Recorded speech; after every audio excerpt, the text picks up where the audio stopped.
Bueno, muy buenos días a todos. Primero que nada, quisiera enviar un saludo muy especial a la gente de BioHorizons Chile, a la gente de BioHorizons de España, nos acompañan también desde Honduras, de Perú, y obviamente a la gente de VH Salud Colombia que ha hecho posible la transmisión de este webinar.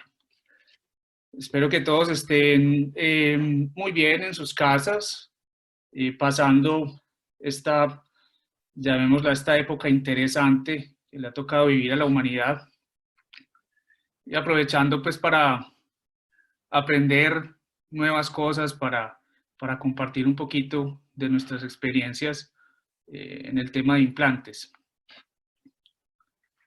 A mí me gusta mucho iniciar esta conferencia, esta charla,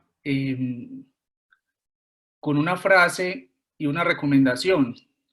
La recomendación es el libro de Stephen Covey que se llama Los 7 hábitos de la gente altamente efectiva.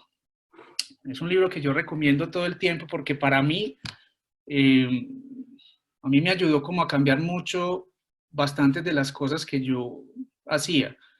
Estos 7 hábitos nos marcan un camino, nos marcan o nos muestran una forma de acercarnos a la realidad que nos permite ser más eficientes en lo que hacemos.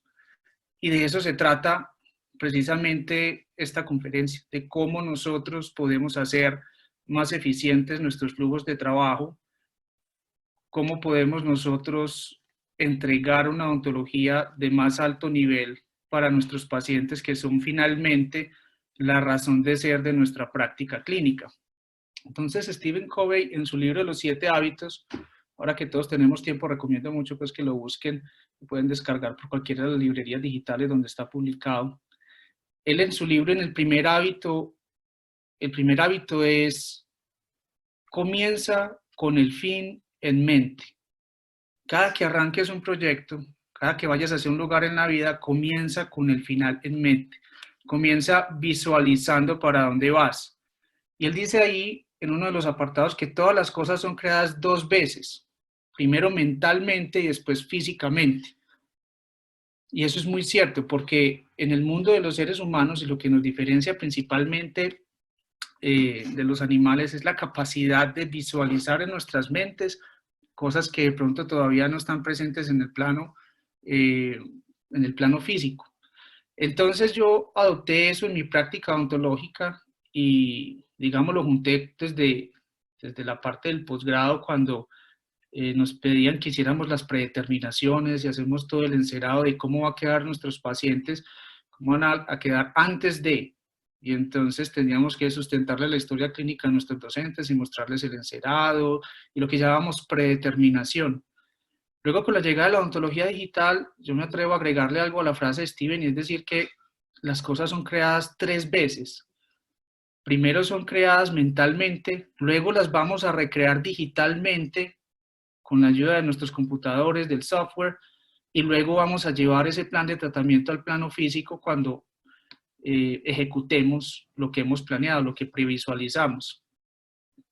Así que la clave para todo esto es comenzar con el final en mente, con la visión y la planeación del resultado final deseado, de modo que nosotros sepamos para dónde vamos antes de comenzar el camino. De eso se trata y ese es el principio fundamental sobre el que se basa todo esto. Esa es la clave. Parece muy simple, pero muchas veces en el afán diario de la clínica iniciamos y de pronto no tenemos muy claro hacia dónde queremos llegar. La idea de estas herramientas es precisamente facilitar ese proceso. Entonces, por eso, esta presentación la he bautizado, la llamo previsualización digital y cirugía guiada, porque debemos combinar esos 2 aspectos, previsualizar, entender primero para dónde vamos, y luego guiar la colocación de nuestros implantes de modo tal que queden donde los necesitamos para tener nosotros unas herramientas para desarrollar una implantología más predecible, en especial en casos complejos. Y vamos a hablar de qué es un caso complejo brevemente, porque también es importante saber que no todas las herramientas son para todos los casos. Entonces es importante nosotros entender qué es complejo, qué es fácil. Entonces vamos a tratar los siguientes temas. Primero vamos a entender en qué consiste la previsualización digital y la cirugía guiada. ¿Qué es eso? ¿Eso para qué nos sirve? ¿Qué necesitamos para hacerla? Es muy importante saber qué es lo que vamos a necesitar. ¿Cuál es el protocolo que debemos seguir entonces para adoptar la previsualización digital y la cirugía guiada? Y luego vamos a analizar, de acuerdo a la información que hay en la literatura, qué tan preciso es, porque hay muchas variables que están involucradas. Entonces tenemos que entender cómo esas variables afectan la precisión de estos procedimientos, porque no existe tal cosa como la perfección en este universo. Así que no podemos esperar que las cosas simplemente funcionen exactamente, sino que tenemos que entender cuáles son los rangos de variabilidad que hay, y por eso vamos a entender cuáles son las limitaciones. ¿Listo? Al final vamos a ver cuáles son las limitaciones y vamos a estar ilustrando con casos cómo es el paso a paso. ¿Qué es entonces previsualización digital? Básicamente previsualizar es ver una cosa o asunto con anticipación, como les venía diciendo. Es tener una imagen en la mente de algo que todavía no está para saber para dónde vamos. Digitalizar es pasar de un estado analógico o físico a un estado digital. O sea, vamos a pasar de cosas que están en el plano de lo físico, de lo material, cosas que podemos tocar, les vamos a pasar a datos, ceros y unos en un ordenador, vamos a digitalizar la información y luego volveremos al plano de lo real. ¿Qué es cirugía guiada entonces? Y esto es importante hacer una salvedad, que no existe un solo tipo de cirugía guiada, hay varios tipos de cirugía guiada. Entonces podemos hablar de que existe la cirugía guiada dinámica. En la cirugía guiada dinámica contamos con un sistema de navegación en tiempo real que nos guía durante el fresado, durante la preparación de la osteotomía. Para ello se requiere de la utilización de un brazo robótico al cual ya se le han programado por medio de un sistema óptico las coordenadas para que haga los movimientos y haga la instrumentación en el lugar preciso donde necesitamos hacer esta preparación.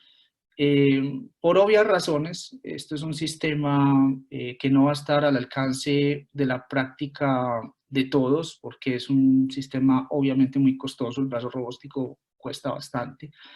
Ya tienen, digamos, aprobación por ciertas agencias gubernamentales, en FDA y en Europa, para procedimientos, pero esto todavía diría yo que está en el comienzo, pero nos muestra hacia dónde va a llegar probablemente la odontología.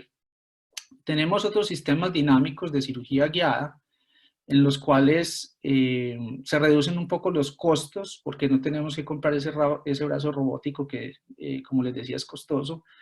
Y lo que tenemos es un sistema de ubicación espacial que es detectado por una cámara que, digamos, digitaliza esas posiciones y ese grupo de coordenadas y nos va avisando en tiempo real dónde estamos instrumentando. Entonces, como pueden ver ahí en la imagen del centro, el paciente tiene un sistema que ubica dónde está el maxilar del paciente y la pieza de mano del equipo de implantes tiene otro, y así la cámara sabe dónde estamos y, como ven en la imagen de la derecha, uno le va tratando como de pegar a un blanco mientras va haciendo el fresado.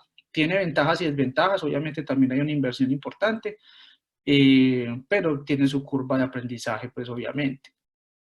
Y tenemos la cirugía guiada estática. En la cirugía guiada estática tenemos un templete quirúrgico que se fija o digamos, se sostiene sobre puntos de referencia anatómicos, en especial los dientes, y a través de este, utilizando una serie de anillos y llaves reductoras, vamos a hacer la instrumentación hasta el lugar, pues, del lecho quirúrgico predeterminado por el software. Entonces, básicamente tenemos dinámica, estática. Dinámica puede ser asistido por un brazo robótico o por un sistema óptico, y en la estática utilizamos un templete quirúrgico que ha sido fabricado por impresión 3D o por sustracción. Ahorita miramos un poquito de eso. Pero entonces, ¿para qué hacemos esto? O sea, ¿cuál es el objetivo de hacer esto? ¿Para qué vamos a hacer cirugía guiada si hemos venido haciendo implantes toda la vida y los hacemos de mano alzada muy bien y todo eso? Pero lo primero es mayor precisión.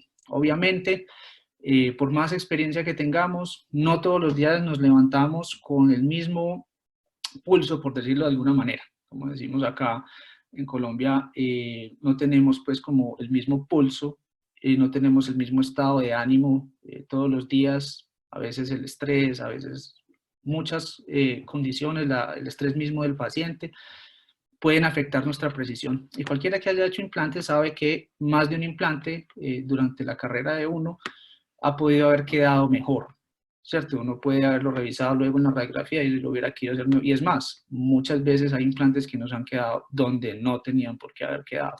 Entonces, lo que buscamos con esto es primero eliminarnos ese problema, buscando mayor precisión, que el implante nos quede donde lo necesitamos. Y eso nos lleva a ser más eficaces en nuestros tratamientos, porque o sea, el resultado del implante y la rehabilitación depende en gran medida de la ubicación espacial del implante. Así que si yo no quiero tener que hacer maromas protésicas para poder rehabilitar un implante, pues lo ideal es que el implante esté tridimensionalmente ubicado donde lo necesitamos, de modo que si yo previsualicé que voy a colocar una corona atornillada en circonio sobre un T-base y que yo quiero que el tornillo me pase justamente por el medio de la fosa mesodistal, entonces que eso sea el resultado, ¿cierto? Y no más o menos por ahí, o que no me vaya a salir el acceso al tornillo por vestibular, que ocurre más, y que nos toca entonces utilizar tornillos de compensación de angulación y hacer maromas protésicas. Eso me hace más eficiente en el tiempo, sobre todo que, y esto es una cosa que voy a recalcar, y ahora que nos va a cambiar la odontología, porque la odontología no va a ser la misma después de esto. Ya definitivamente lo que queremos es procedimientos más cortos, correr menos riesgos, simplificar los procesos. Por lo tanto, esto nos hace más eficientes porque un procedimiento que antes nos podía tardar 2 horas lo podemos hacer en mucho menos tiempo. Obviamente hay que hacer una curva de aprendizaje, pero luego de que uno la hace, de verdad que se hace más eficiente. Y finalmente esto nos da la posibilidad de simplificar y optimizar nuestros flujos de trabajo, que eso es muy importante. Entonces, ¿qué necesitamos para hacer previsualización digital y cirugía guiada? Estas dos cosas combinadas. Lo primero es tomografía. Ahora los tomógrafos están, digamos, hace unos años, hace 10, 15, 20 años, utilizábamos únicamente tomografía médica. La tomografía médica tiene muy buena precisión, pero los costos limitaban el acceso. Entonces, mucha de la implantología que se hizo en los 90 se hizo con una panorámica y no con una tomografía. Eso es algo inconcebible actualmente. ¿Qué más necesitamos? Necesitamos un escáner, puede ser un escáner de mesa o puede ser un escáner intraoral. Y necesitamos un software. Eso es lo que nosotros necesitamos por lo menos como herramientas diagnósticas para iniciar con la previsualización digital. Actualmente tenemos muchos centros de ayudas diagnósticas en Latinoamérica, de pronto no es tan común tener un CONVIM en la clínica. ¿Significa que tenemos que tener todos un CONVIM en nuestra consulta? No, porque podemos enviar a nuestros pacientes tranquilamente a un centro de ayudas diagnósticas y que nos manden el archivo DICOM. Eso es importante, partimos de un archivo DICOM, no de los acetatos impresos. No necesitamos ya que nos impriman las radiografías, eso está en el pasado. Con que nos envíen unas imágenes en un archivo PDF y el DICOM para hacer la reconversión en el software, ya tenemos más una información más que suficiente. O sea, las épocas del acetato contra el negatoscopio yo pienso que ya han sido superadas. ¿Tenemos que tener un escáner de mesa? No tenemos que tener un escáner de mesa. Cualquier laboratorio protésico debería ya contar con un escáner de mesa y nos pueden digitalizar un buen modelo en yeso. Y con eso obtenemos un archivo STL de la superficie de los dientes o de las estructuras anatómicas del paciente. No significa que tengamos que tenerlo. Si podemos tener acceso a un escáner intraoral, maravilloso. Me parece que es una herramienta que se va a convertir tan común como la lámpara de fotocurado, tan común como y ya con la entrada de los asiáticos al negocio, al mercado, pues ya los precios han venido bajando. O sea, inicialmente los precios de un escáner intraoral eran simplemente restrictivos, sobre todo para un mercado como el latinoamericano. Todos entendemos que acá la odontología, pues en general en Latinoamérica, yo diría que de México a la Patagonia,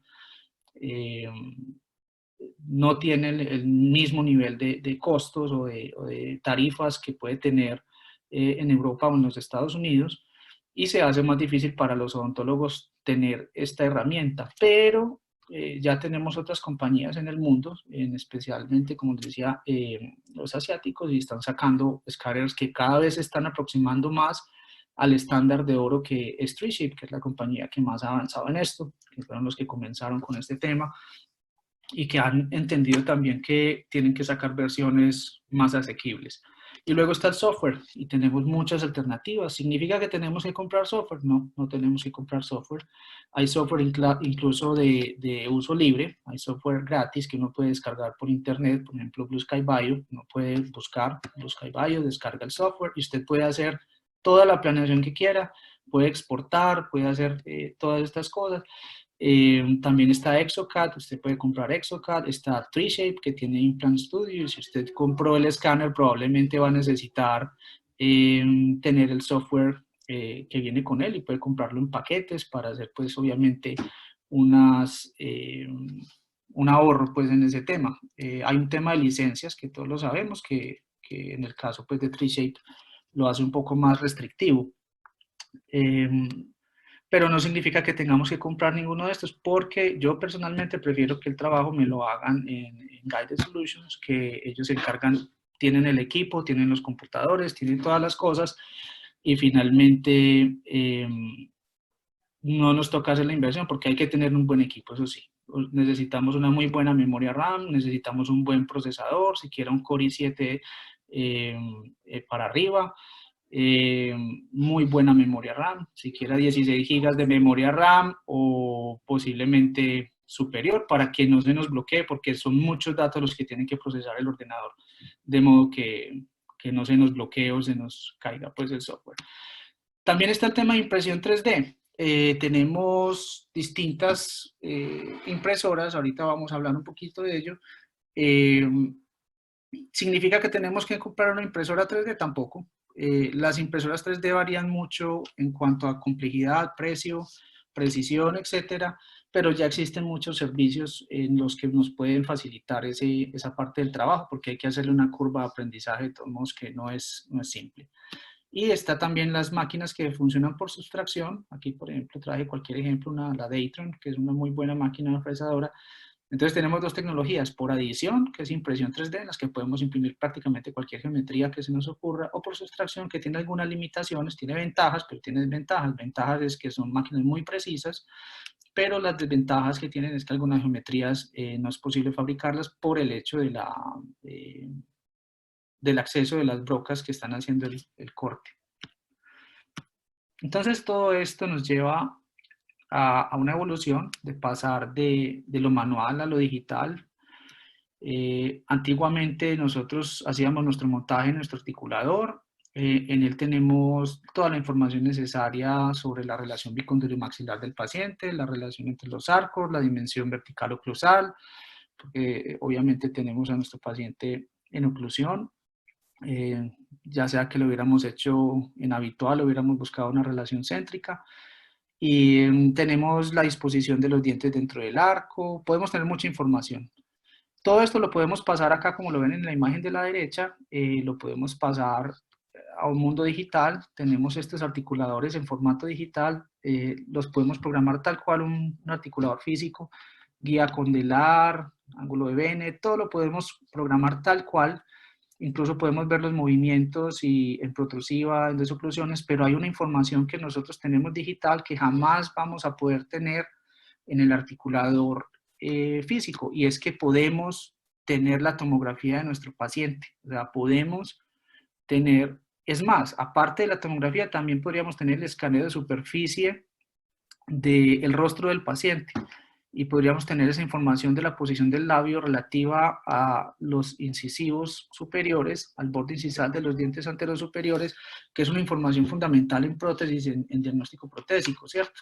Esto no elimina la necesidad de hacer, en casos de prótesis total, en rehabilitación de paciente completamente dentro, eso no elimina la necesidad de hacer pruebas fonéticas o de hacer, digamos, pruebas de fonación y de deglución, etcétera, de soporte labial, pero nos ayuda a acercarnos mucho desde lo digital.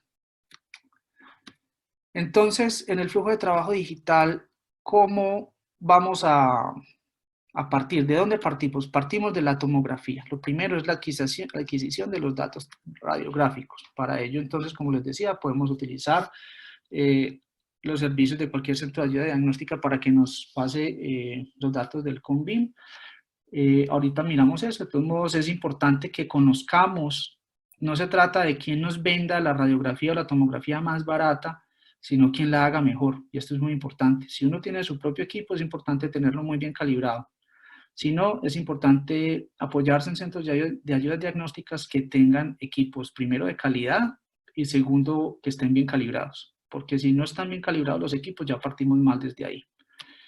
Luego, lo otro que tenemos que obtener es el escaneo de superficie, y con ese escaneo de superficie, ya sea por escáner de mesa de una muy buena impresión, puede servir una impresión de alginato en esta etapa, siempre y cuando el alginato haya sido manejado de la manera correcta, que se haya mezclado las proporciones que no se haya permitido que haya fenómenos de imbibición o de sinéresis por el mal almacenamiento pues, de la impresión. Y de todos modos hay pues varias cosas.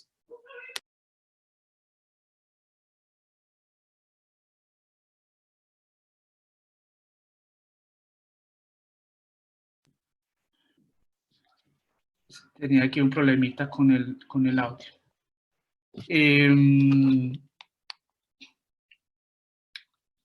Como les venía diciendo, es importante que nuestro laboratorio tenga los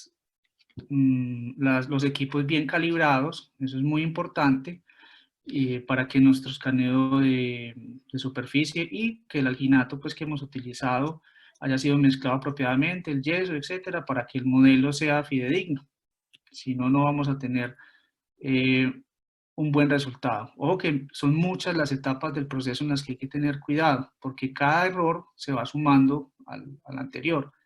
Entonces, si tenemos un problema de tomografía, vamos a tener un error. Si tenemos un problema en el manejo del alginato, la toma de impresión, en la vaciada del modelo de yeso, vamos a tener un modelo distorsionado y eso ya nos va sumando. O si vamos a utilizar un escáner que está descalibrado, que no estamos calibrando constantemente, pues obviamente vamos a tener otra suma de error.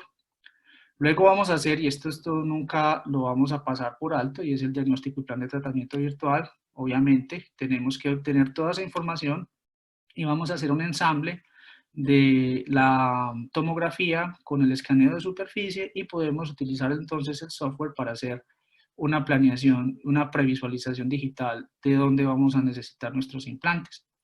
Y ahorita vamos a mirar con los casos cómo esto lleva una curva de aprendizaje que ha sido muy interesante, por eso me gusta traer casos de los primeros, porque en los primeros casos, cuando uno está apenas aprendiendo, es que comete los errores, y de los errores se aprende mucho. Y eso es lo bueno de compartir, son errores que no son graves, pero que ayudan pues a mejorar esa curva de aprendizaje. Entonces, luego de que tenemos eso ensamblado, vamos a pasar a la ejecución, o sea, vamos a llevar al plano de lo real, lo que teníamos en el plano digital, vamos a tener nuestra guía quirúrgica impresa para hacer la instrumentación, y luego de que hagamos esa instrumentación, pues vamos a colocar el implante en las 3 dimensiones del espacio, en donde lo habíamos planeado inicialmente. Entonces lo vimos primero en el software y luego en nuestro paciente vamos a colocar el implante allí exactamente donde lo necesitamos para hacer la corona que habíamos planeado, el tipo de corona. O sea, si planeamos una corona atornillada, yo lo que quiero es que la corona que le voy a entregar a mi paciente sea atornillada y no que me toque pasar a una corona cementada. ¿Cuáles son los beneficios? Porque tenemos los objetivos que son muy claros, pero básicamente vamos a tener resultados más predecibles y se van a dar cuenta cuando adopten esto en sus prácticas que les hace la vida mucho más fácil, de eso se trata. Esto de documentación del caso sí me parece una de las grandes ventajas. Como les decía al principio, cuando estábamos haciendo nuestra residencia en rehabilitación oral, nos tocaba hacer todos esos encerados y luego salimos a los consultorios a hacer encerados, enfilados y todo. Eso no se guarda. Uno no puede guardar esos encerados toda la vida, eso se va deteriorando, uno los bota, ya después de que, mientras que esto va a quedar siempre ahí, y eso le permite a uno recapitular y ir a mirar sus archivos de hace 5 años, de hace 10 años, están guardados en la nube, y vamos a tener no solo fotografías y radiografías, sino que vamos a tener tomografías, vamos a tener encerados virtuales, vamos a tener planeaciones quirúrgicas, vamos a tener luego los archivos STL de las restauraciones definitivas que le instalamos a nuestros pacientes, vamos a tener los archivos de las restauraciones provisionales, todo eso. Entonces, más documentado que eso no se puede, y aparte lo vamos a tener en la nube con acceso 100% desde donde queramos. Entonces, si a uno se le va llenando mucho la memoria del computador, uno puede contratar un servicio como Google Drive o Dropbox o cualquiera de los muchos que hay por ahí y mantener ahí como todos sus archivos. Y eso finalmente nos va a optimizar la gestión del flujo de trabajo porque evidentemente nos va a permitir una comunicación mucho más fluida con nuestros laboratorios. Como les decía, esto es una herramienta para resolver casos complejos. O sea, ayuda mucho para casos complejos. De pronto para casos simples podemos utilizar una odontología más tradicional, aunque a mí me gusta usarlo prácticamente para todo. Pero entonces, ¿qué es un caso complejo? Entonces, en el índice de diagnóstico protésico, esto lo va a pasar rápidamente, simplemente, esta es una publicación que está en el Journal of Prosthetic Dentistry, en uno de sus apéndices, en el glosario de términos prostodónticos, ahí en el apéndice está esto nos ayuda a ubicarnos, porque es importante traer esto a colación.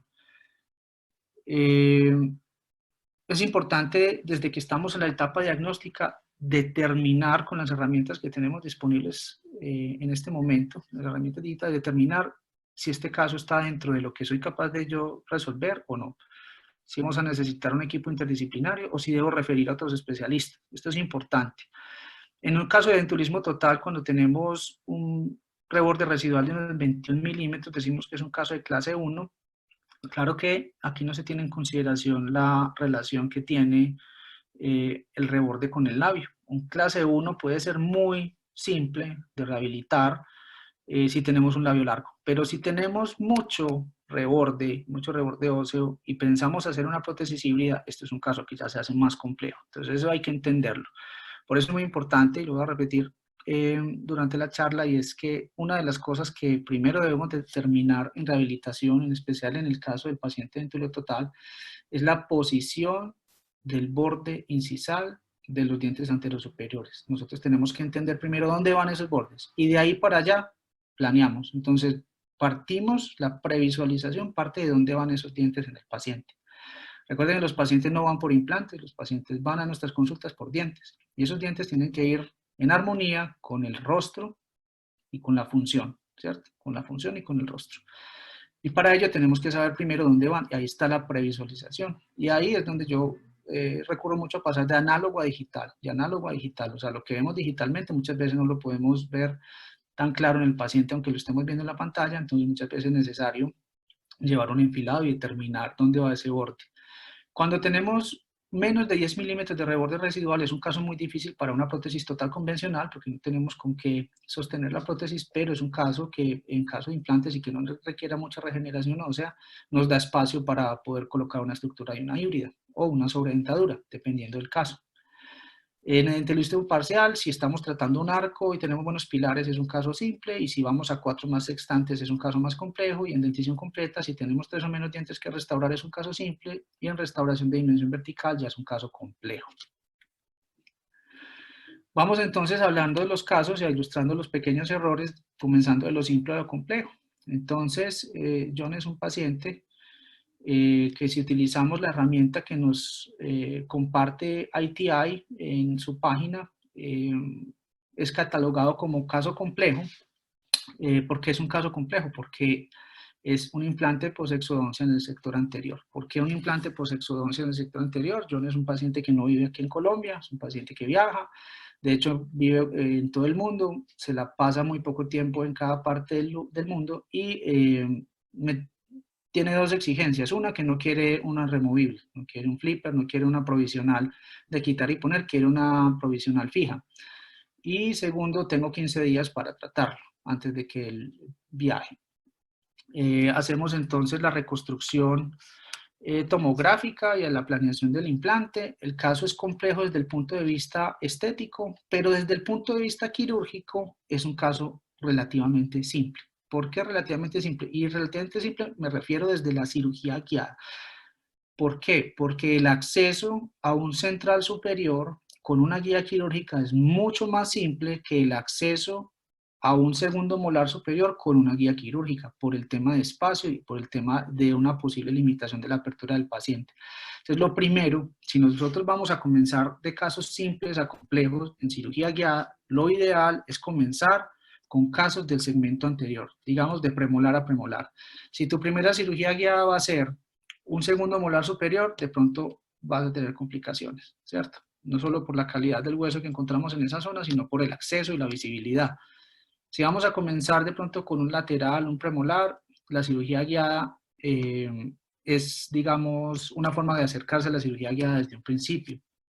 No es recomendable comenzar tu primer caso de cirugía guiada con un caso de déntulo total, y vamos a ver por qué. Entonces, comenzamos la planeación digital, esto fue hace unos 5 años, aproximadamente 5 o 6 años, desde que comencé, pues como ya habíamos iniciado cirugía guiada con el sistema de Novel Guide, pero ya tocaré el tema de Novel Guide más adelante. Se hace la planeación, entonces una implantación tipo 1 en la que vamos a hacer una extracción, una regeneración ósea, la colocación del implante, y si tenía el torque o el torque de inserción superior a unos 30-35 newtons, íbamos a cargar, y estaba planeado para eso. Por eso se seleccionó un implante de 15 milímetros de longitud para lograr estabilidad primaria. Todos bien sabemos que luego de que un implante está integrado, los esfuerzos no se transmiten más allá del cuarto o quinto milímetro del implante metido en hueso, pero cuando estamos haciendo carga inmediata, la estabilidad primaria es fundamental. Y esa estabilidad primaria, los reportes pues de la literatura, de los estudios de carga inmediata desde hace ya muchos años de Testori y otros, nos indican que un torque de 35 newtons o superior es indicativo de que podemos cargar. Entonces, aquí está la planeación. Nótese que cuando hago la planeación yo quería, no estaba pensando en ese momento, no visualicé más allá del implante en el hueso, y vamos a notar aquí un error de planeación. ¿Y cuál es el error de planeación que cometo en este caso? Y por eso me gusta traerlo. Que pues ya hay muchos casos en los que se ha corregido eso, pero no sé si alcanzan a notar, pero por todo el borde incisal me va a salir el agujero o el orificio de acceso al tornillo. Entonces el implante, desde el punto de vista del hueso, se planeó en toda la mitad del alvéolo. Vamos a tener una buena porción del implante, más o menos unos 7 milímetros del implante completamente embebidos en hueso en la parte apical, más toda la parte palatina, la parte vestibular. Simplemente se rellena el gap y se coloca pues algún tipo de injerto de biomaterial allí en esa zona. Pero si yo quería hacer una corona atornillada, no era el caso. ¿Por qué? Porque planeé el implante justo por vestibular. Entonces hacemos la exodoncia, el diente tenía una reabsorción radicular externa por palatino, en un diente no rehabilitable. Colocamos la guía, nótese que en esa época todavía no teníamos acá en Colombia el material transparente, por eso van a ver muchos de los casos viejitos que tienen material, ese material que es como opaco, como una especie de color beige. Utilizamos las cucharillas de reducción, llevamos la instrumentación a tope, colocamos el implante y nótense el error de la planeación ahí en el provisional que se iba a atornillar. Ahí está el provisional y ahí está el error.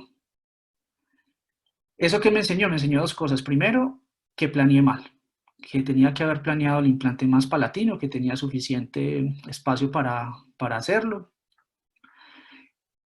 Pero me enseñó también que el implante sí queda donde uno lo planea, desde que ejecute pues el procedimiento adecuadamente. O sea, el implante quedó exactamente donde se planeó, lo que me permitió, y afortunadamente pude tener suficiente torque para hacer la carga, me permitió colocar el provisional al paciente. Se manejó entonces el perfil de emergencia. Recordemos, esto es una cosa que hago mucho énfasis, los implantes no son dientes.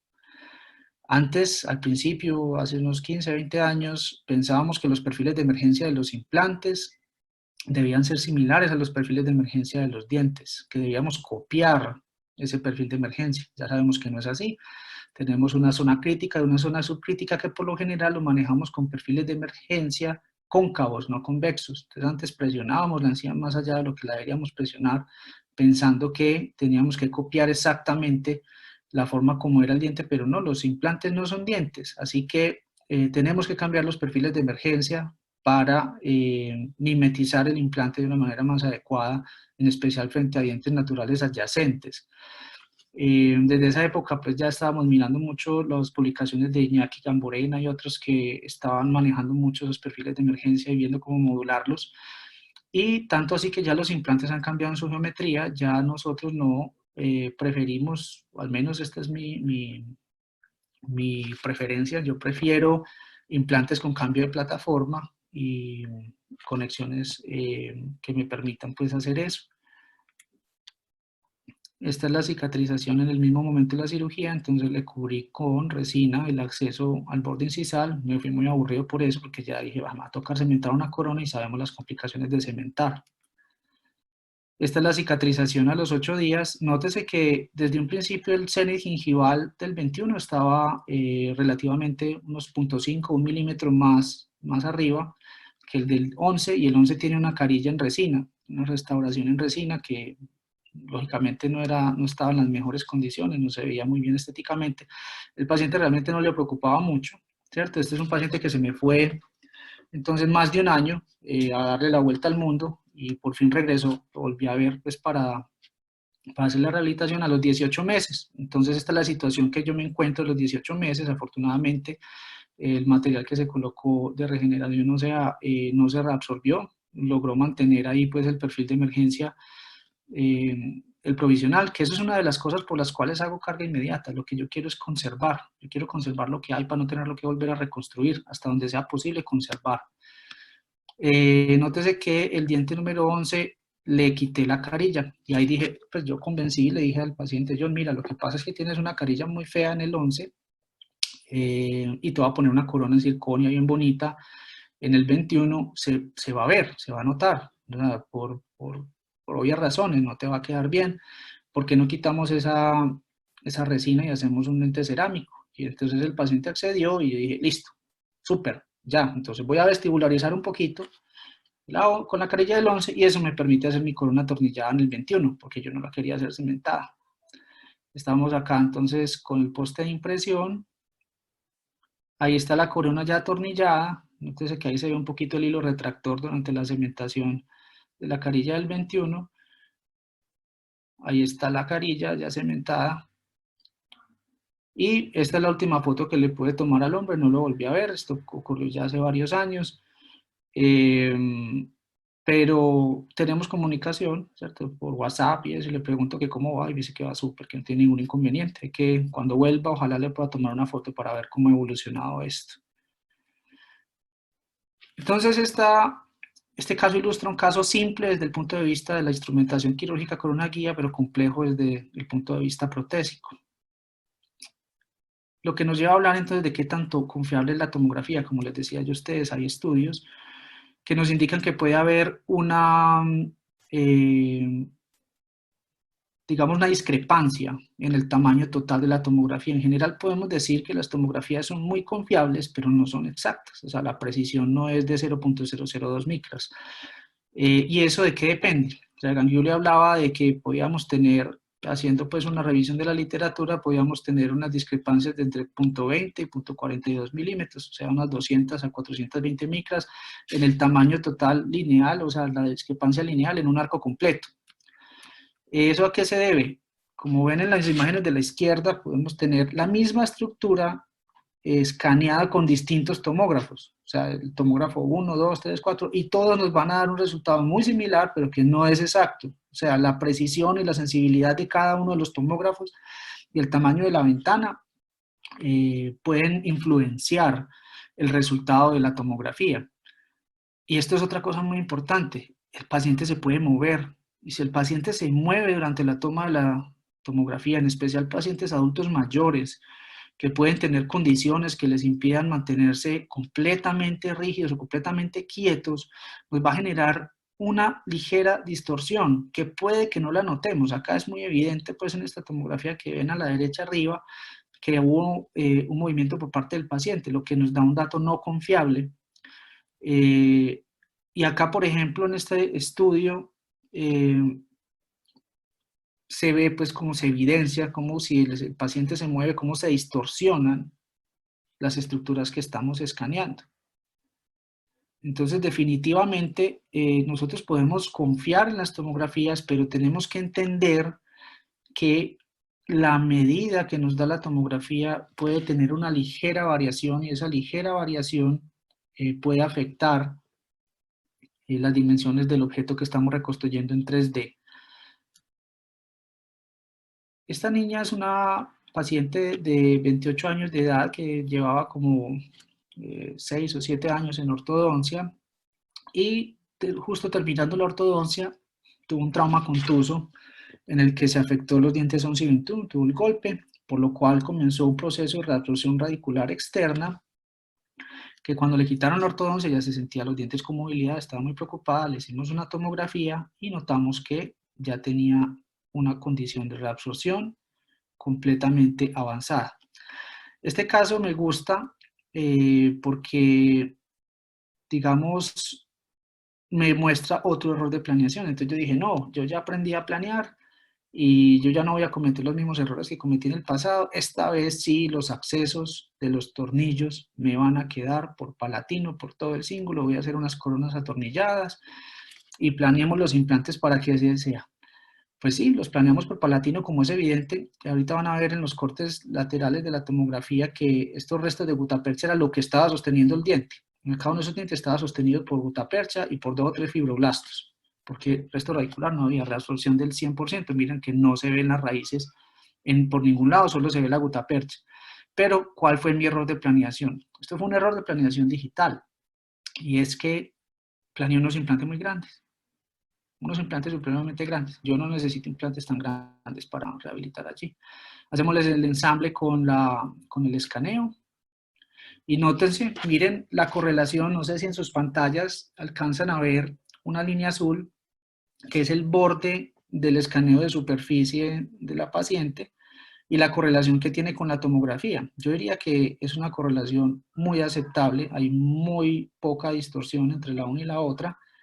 Se hace la correlación que muchas veces se puede hacer automáticamente, el software te puede ensamblar el STL, la tomografía, el STL del escaneo con el archivo DICOM y hacemos la planeación y miren, este es el error de planeación. Entonces, claro, si sale por todo palatino, evitando el borde incisal, pero estoy escogiendo un implante muy grande, un implante como de 5.8.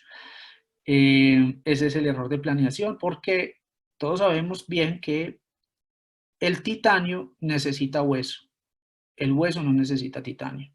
Así que si yo dejo una pared muy delgadita de 0.5 milímetros, posiblemente el aporte nutricio del hueso medular se va a perder, el titanio no me va a nutrir ese hueso y puedo tener problemas de reabsorción. Afortunadamente caí en cuenta de eso, ¿cierto? En la cirugía, porque durante la planeación yo dije, no, aquí puedo medir perfectamente el tamaño del hueso que voy a dejar vestibular. Recuerden que este es un caso de reabsorción radicular externa por reemplazo, y como es un caso de reabsorción radicular externa por reemplazo, no es una implantación tipo 1, para nada. ¿Por qué? Porque ya tengo un hueso cicatrizado y maduro. Ahí tengo todo el hueso medular y el hueso cortical prácticamente intactos. Yo puedo medir, entonces yo digo, aquí tengo 3 milímetros de hueso hacia vestibular, estoy perfecto. Yo puedo mirar la zona de transición, la zona, el margen crítico y el subcrítico, y yo puedo decir que aquí voy a tener este perfil de emergencia y tal para el provisional, y yo puedo previsualizar todo esto en el software. Yo tengo toda esa información me facilita. Si el implante me queda donde lo planeé, yo voy a poder hacer unas coronas como las quiero. Entonces hacemos las extracciones. Entonces nótese que ella tiene un microabsceso en el 21 hacia el cenit, tirando un poquito hacia distal. Había un microabsceso ya de la comunicación que había, el espacio del surco con el diente. Entonces ahí ligeramente tenemos el cenit gingival del diente 21 más elevado que el cenit gingival del diente número 11. Ahí está el hueso intacto. Ahí no hay, básicamente lo único que hicimos fue retirar la gutapercha y se colocó la guía quirúrgica para hacer la instrumentación. En ese momento, para este sistema de implantes no teníamos los anillos, también se puede hacer sin anillos, sino que es un poquito, digamos, la fricción que hay entre la cucharilla y la guía es un poquito más alta que la que hay entre la cucharilla y el anillo. Entonces es un poco más incómodo retirarla, pero no es problema tampoco. Se hace la instrumentación, miramos que estamos a la profundidad. Recuerden que la idea es conservar, conservar, entonces mantener. Miren el momento quirúrgico donde está el seno gingival del 11 y del 21. Y yo lo que quiero es no cambiarlo, no levantar un colgajo, no materiales allí porque yo no tengo gap, porque tengo un hueso ya cicatrizado. Entonces yo quiero conservar estos que son tejidos gingivales ya por una mucosa perimplantar que se me mantenga en esa misma medida.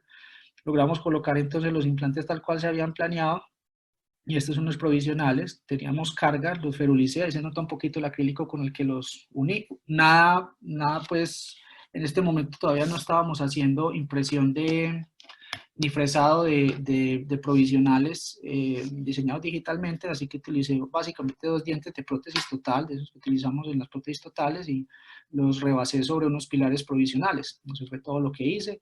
Y lo que hice fue conservar los perfiles de emergencia de la encía y manejando pues los perfiles de emergencia de los provisionales. Tenemos una cicatrización, esto es a los 15 días, si no me equivoco.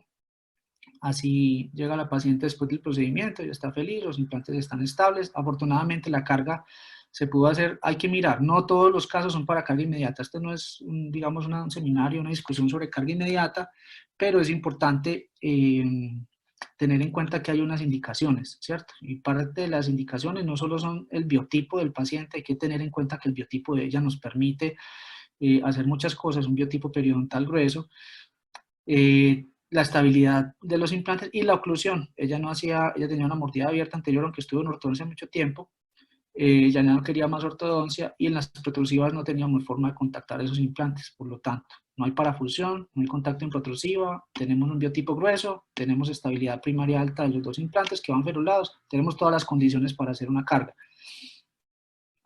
Esta es la situación inicial entonces, y esta es la situación como nos llega a los 8 días, perdón, a los 8 días ella nos llega ya con esta situación, y luego ella se me va unos meses, yo le retiro los provisionales y quiero ver cómo se ha conservado esto, y esta es la condición al año.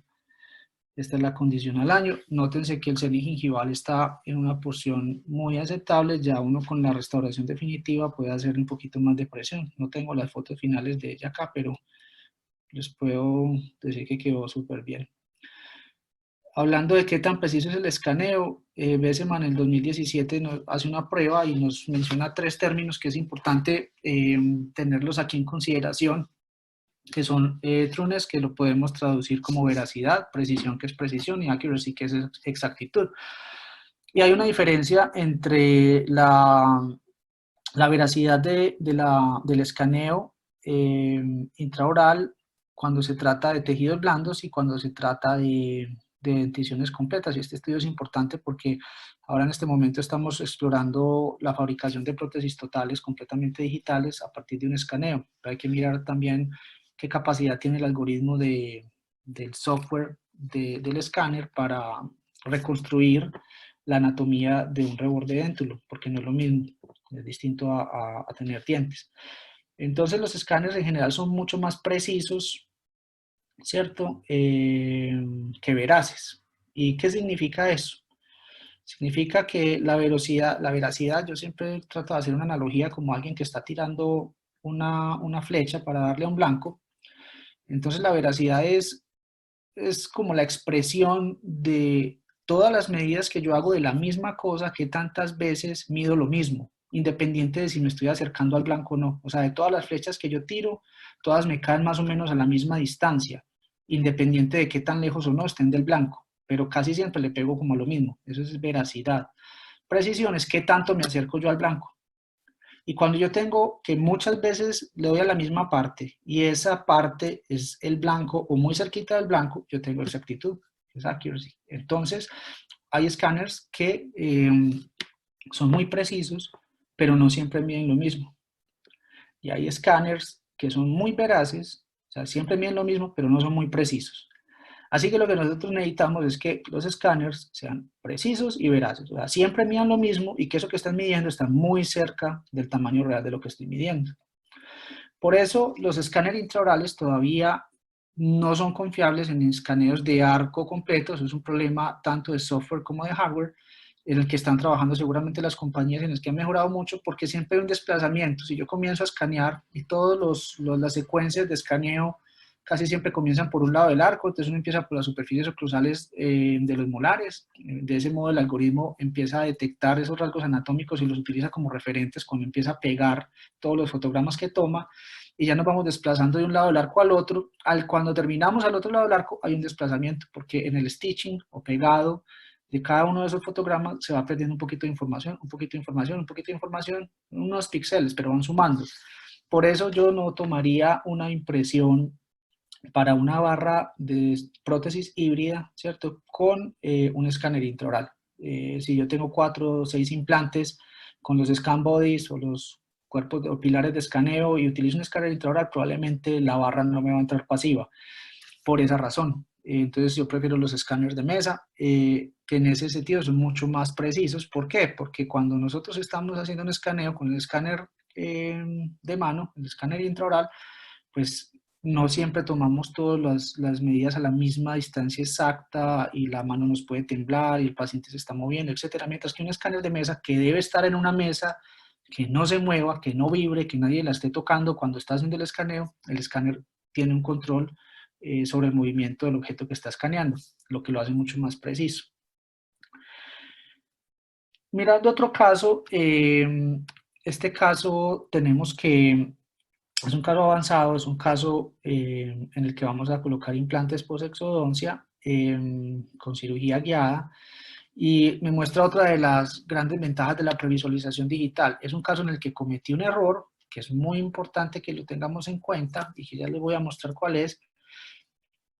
Y entonces yo dije, listo, vamos a hacer implantes protésicamente. Ya esto es muy importante. Ya les había dicho entonces que los pacientes van por dientes, no por implantes, y los implantes tienen razón de ser porque arriba va a ir una prótesis.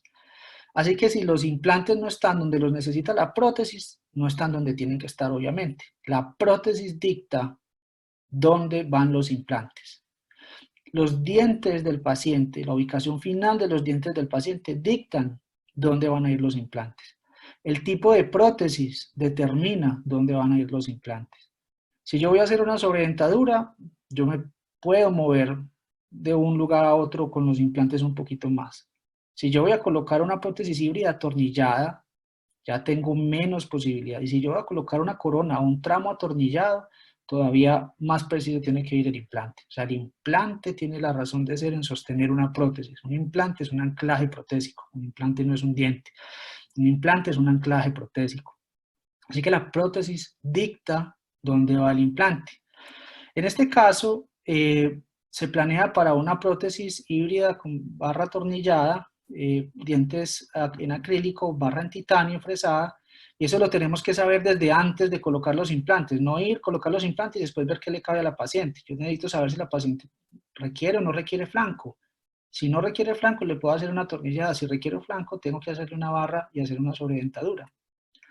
Entonces tengo toda la información de ella en el articulador, pero una de las cosas maravillosas de toda esta odontología digital es que yo puedo hacer las exodoncias virtuales, planear dónde van a ir los dientes, mirar dónde está el hueso con relación a esos dientes y planear dónde van a ir los implantes en mi región interforaminal.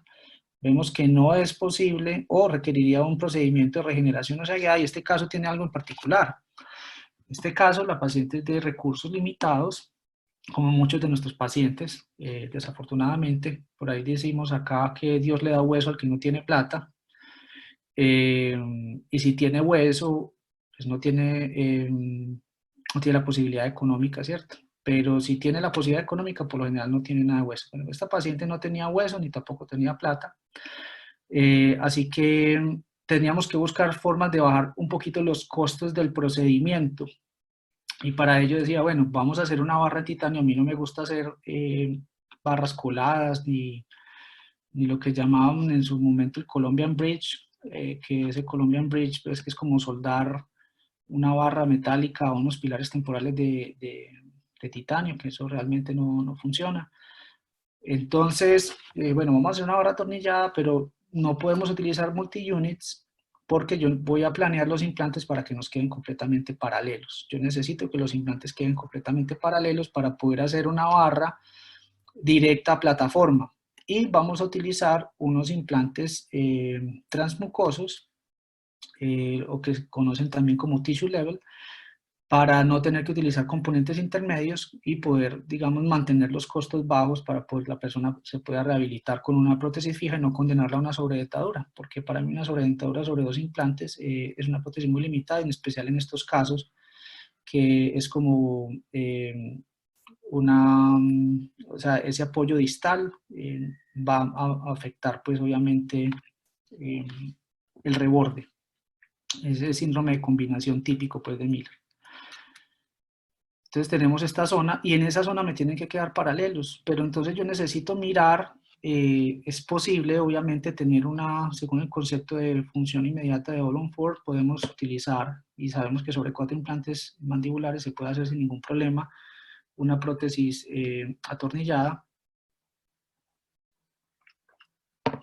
Yo desde el software puedo planear y pasar muy cerquita del dentario inferior, en las salidas de los agujeros mentonianos. Yo lo tengo controlado de la tomografía, pero yo necesito mirar una cosa y es la dispersión anteroposterior. ¿Por qué? ¿Por qué se inclinan los implantes en la técnica de Ollonford? Y tenemos muchos casos también de cirugía guiada con implantes inclinados en los que se puede, porque podemos utilizar estos multi-units o pilares intermedios con compensación de angulación. En este caso no. Podemos, o ¿para qué inclinamos los implantes distales? Pues para aumentar la dispersión anteroposterior entre los implantes. Entonces yo necesitaba mirar desde el software, desde mi planeación, si yo tenía una dispersión anterosuperior, anteroposterior correcta o suficiente para tener un cantilever de 1.5 veces dicha dispersión. Me explico. Muchos estudios nos han mostrado que la dispersión anteroposterior puede ser hasta 2 veces, dependiendo de la calidad ósea y de otras circunstancias, puede ser hasta 2 veces, el cantilever puede ser hasta 2 veces la dispersión anteroposterior de los implantes. Entonces, desde la previsualización digital, con 4 implantes paralelos, yo pude determinar que si rehabilitábamos hasta segundo premolar, podíamos respetar esa regla para no tener un cantilever demasiado largo. Pero pasamos entonces a la planeación, la fabricación de la guía quirúrgica. Se puede decir que podemos confiar en que no me voy a pasar de 5 grados en la desviación de estos implantes. Hacemos una impresión la idea era hacer una carga inmediata. Desafortunadamente no se puso, pero miren, ahí en la foto de la mitad está el error. Yo hago las exodoncias y ¿qué me queda ahí? Me queda una mucosa que es resiliente. Entonces, cuando yo voy a ubicar la guía, yo digo, uy, la guía sí me quedó donde yo la había planeado o no. Entonces, como pueden ver, 3 implantes quedaron donde se habían planeado, pero el cuarto no me quedó y me tocó colocarlo a mano alzada porque la guía no me quedó ubicada exactamente. Entonces, esto es otra cosa muy importante de la curva de aprendizaje. Cirugía guiada no es cirugía flapless. Y esto es una cosa que necesito que se lleven para la casa. Anótenlo por ahí y recítenlo como una especie de mantra, y es: cirugía guiada no es cirugía flapless. Cirugía guiada es que los implantes queden casi exactamente o muy cerca de donde yo los planeé. De eso se trata la cirugía guiada. Y esto es una ayuda, esto es una herramienta para aumentar mi precisión y para aumentar mi eficiencia. Pero cirugía guiada no es cirugía flapless. Hay indicaciones para hacer cirugía guiada flapless. Hay momentos en los que se puede hacer y ahorita vamos a ver cuáles son esos momentos. Pero en general, yo prefiero levantar un colgajo porque yo puedo combinar mi cirugía guiada con regeneración ósea en los casos que lo requieran y me permite a mí ver si los implantes efectivamente quedaron donde los planeé. En este caso, esa fue el aprendizaje. ¿Por qué? ¿Por qué la guía no me quedó? Porque yo perdí los referentes al extraer los dientes. Yo en ese momento no sabía que tenía que hacer 2 guías, que tenía que hacer una guía de fijación, que es conservando los dientes para hacer las perforaciones de los pines de fijación, y luego colocar la guía para hacer la guía. Incluso ya ahora hacemos guías de reducción ósea, hacemos un montón de cosas, pero esto es parte de la curva de aprendizaje. Finalmente la barra se pudo hacer atornillada, sufrí, pero nótense cómo el tornillo del último implante me va a salir por vestibular. Entonces, ¿cuál es la mejor impresión 3D? Que es otro de los elementos que hacen parte de todo este cuento. Hay distintas tecnologías de impresión, hay que tener en cuenta que hay impresiones de impresoras FDM, que son como esta MakerBot y como muchas otras que pueden conseguir ahí. Estas son impresoras para hobbies. Esto que ellos sirven para hacer muñequitos. Esto no sirve para hacer cirugía guiada ni para nada que tenga que ver con odontología o más allá para hacer modelos educativos o alguna cosa. ¿Por qué? Porque tiene mucha distorsión, dado que esto funciona con una boquilla que va derritiendo un filamento plástico. Este filamento plástico, que es obviamente un termoplástico, se va a enfriar y dependiendo de la geometría del objeto que estamos imprimiendo, la transferencia de calor va a hacer que algunas partes del objeto cambien dimensionalmente, por lo tanto va a haber distorsión y esto nos va a servir para hacer guías quirúrgicas. Luego tenemos otros tipos de tecnologías que son como la tecnología SLA o estereolitografía DLP, que es básicamente la traducción, digamos en inglés es Digital Light Processing, o LCD, que es con pantallas LCD, que básicamente se tiene una cama con una resina y abajo hay una pantalla, arriba pueden ver que hay una plataforma de la que se pega el objeto y vamos a tener ciertas distorsiones dependiendo de la tecnología que se esté utilizando. Estas máquinas han mejorado mucho, estas máquinas han venido evolucionando, pero hay que tener en cuenta que son máquinas que requieren una curva de aprendizaje. ¿Por qué? Porque son afectadas por la temperatura, la humedad, la inclinación de la mesa, si la mesa no está perfectamente nivelada. Son unas máquinas que hay que hacerles una curva y de las cuales tenemos, digamos, un 20 a un 25% de fallas de impresión. Yo he tenido la oportunidad de trabajar con máquinas de estas. Son útiles, pero no nos dan el nivel de confiabilidad que nos dan otras máquinas como las de inyección. La tecnología de inyección eh, o PolyJet, como en este caso las máquinas de Stratasys, nos permite imprimir dentro de unos rangos de tolerancia de unas 50 micras en los tres ejes del espacio. Como sabemos, son 50 micras, suman, pero es mucho mejor que 100 o 200 micras de distorsión. Y básicamente por la configuración de este tipo de máquinas, por lo robustas que son y por lo complejas que son, la confiabilidad de las impresiones que salen de ellas son mucho más, son superiores. Un caso complejo más para ilustrar, entonces ya habíamos comenzado con un solo diente, luego dos dientes anteriores, luego habíamos visto pues exodoncia inferior, 4 implantes, ahora este es un caso para carga inmediata arco completo, es un caso complejo, en el que yo dije, bueno, yo ya no voy a cometer los mismos errores que he cometido en el pasado, yo ya aprendí, entonces ya sé planear, ya sé cómo diseñar las guías, ya sé cómo colocar los implantes guiados, etcétera, etcétera. O sea, no significa que este sea el cuarto caso que hice en la vida, sino que después de haber hecho muchos casos y ir avanzando en el nivel de complejidad, dije, listo, ya estoy listo. Entonces, como aprendí que iba a perder los referentes anatómicos apenas haga las extracciones, estos dientes todos había que extraerlos porque ya no eran unos dientes restaurables, dije, voy a colocar entonces 2 mini implantes de ortodoncia que van a ser mis referentes anatómicos o mis referentes fijos para cuando yo haga la fijación de la guía. Cuando coloque la guía, entonces voy a conservar los molares y voy a conservar estos 2 implantes, mini implantes, que los coloqué antes de hacer la tomografía para poder hacer el ensamble. Entonces dije, no, listo, soy un genio, se me ocurrió colocar esos 2 mini implantes, porque entonces yo ya no voy a perder los referentes anatómicos, listo. Entonces, ¿qué es lo que pasa? Aquí se ve, esta es la planeación. En esta planeación se notan los 2 mini implantes que se colocaron antes de hacer la tomografía. Aquí estamos mirando los implantes ya planeados. Entonces dije, listo, vamos a planear los dientes, vamos a planear los implantes, vamos a hacer una técnica Volume 4 en esta paciente para una prótesis fija atornillada. Como va a ser una fija atornillada, entonces yo le voy a hacer que todos los accesos de los tornillos no me queden ni por vestibular, ni que me queden en una zona donde yo no lo quiero, y vamos a manejar los perfiles de emergencia, pues, con pónticos ovales, etcétera, etcétera. Entonces, aquí podemos ver la planeación de la guía con relación a la posición de los dientes. Aquí podemos ver cómo es el diseño y aquí están los dientes. Entonces, aquí ya comenzamos a explorar con el tema de impresión 3D de los dientes. Entonces, vamos a colocar los dientes de modo que, los implantes, de modo que me salga el orificio para el tornillo por todo el cíngulo, por palatino y por la fosa mesiodistal. Vamos a hacer un cantilever de un solo diente. Tenemos una buena dispersión anteroposterior, cantilever del 16 y del 26. El 27 posiblemente le vamos a hacer una corona, vamos a conservar ese resto radicular. Y pasamos entonces la cirugía y como les dije, listo, tengo esos 2 mini implantes que me permiten a mí no perder los referentes. Yo dije, listo, fantástico, voy a fijar la guía. Aquí está la planeación digital y aquí está la guía, ¿cierto? La guía puesta en boca, impresa tal cual se había diseñado, con buena confiabilidad gracias a que lo hicimos con esa tecnología de inyección. ¿Cuál es el error de planeación ahí? Entonces, ¿ahí en qué me equivoqué? Sí, yo creo que muchos se han dado cuenta. No planeé pines de fijación.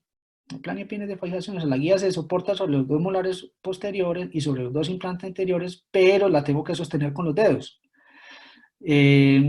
Entonces, pues bueno, como durante el procedimiento quirúrgico que hice, entonces utilicé las brocas de 2.0, ¿cierto?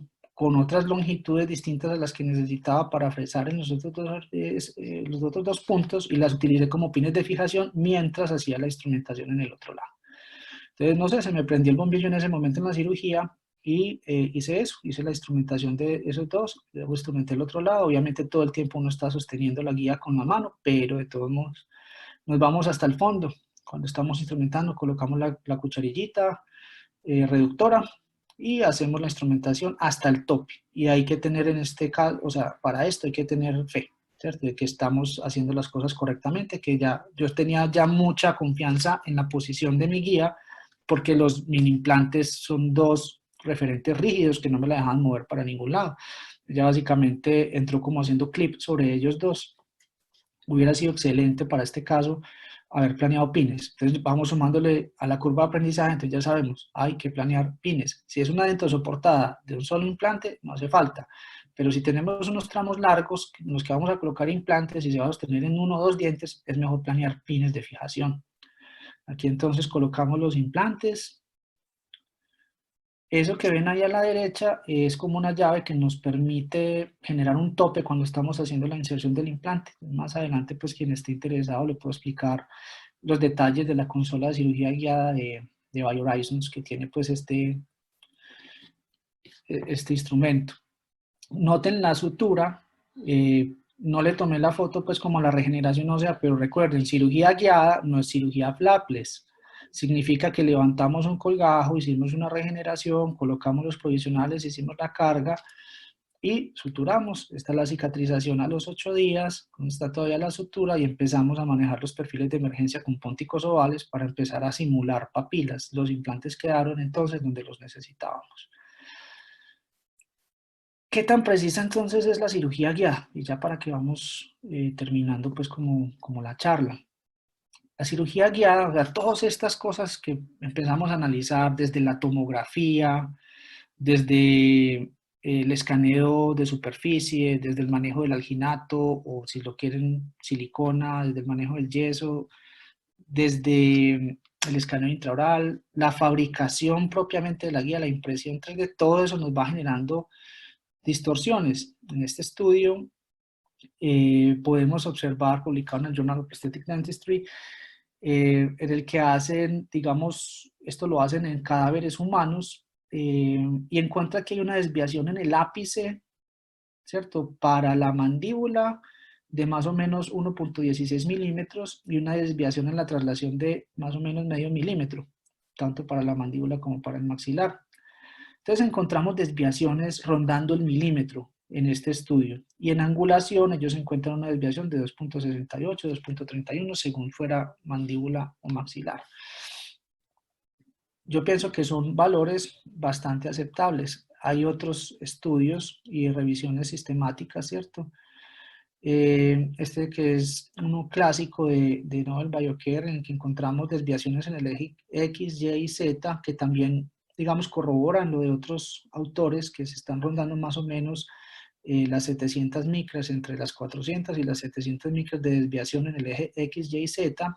tanto para el ápice del implante, ojo que depende, la ubicación final del ápice del implante está muy relacionada o está directamente relacionada con la longitud del implante. Mientras más largo es el implante, más desviación voy a tener en el ápice.